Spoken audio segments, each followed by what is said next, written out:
Salamat, malayo na ako ngayon. Salamat kayo, salamat kayo.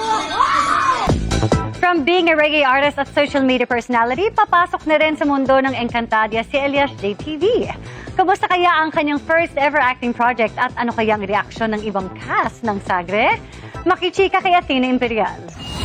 Naudlot man ang tambalang Darmea dahil kasal na ang hara kay Soldarius, hindi nawawalan ng pag-asa si Darot.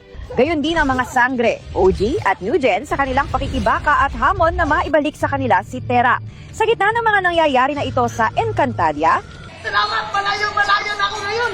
Salamat kayo, salamat kayo. may karakter na makikilala. Si Elias. Gagampanan niya ng reggae artist at sikat na social media personality, ang pride ng North Cotabato na si Elias Lintukan o mas kilala bilang si Elias J. Certified viral at talagang maraming fans si Elias J. Mula sa mga post niya hanggang sa kanta nila ng banda niyang Elias J TV Band at pati mag-perform on stage. Hindi ko inasahan na mag-guesting ako dito eh. Kaya ngayon, proud na proud po ako sa sarili ko at naimbitahan ako nila. Proud pa rin ako at dinadala ko rin yung lingwahe namin galing ng Mindanao.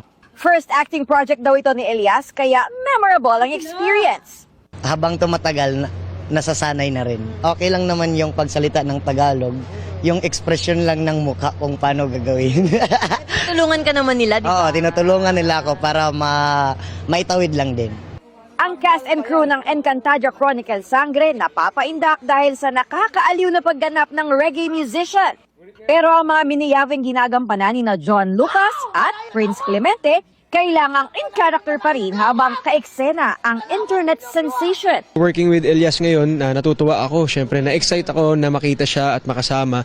Kasi sa totoo lang, kahit ako, mahilig tayo sa social media ngayon. So nakikita natin yung mga clips niya, yung mga videos. Saka for a first timer na mag-act sa isang teleserye, magaling siya. Kasi yung lines na memorize na lahat, yung emotions andun. Buksan ang iyong haligi.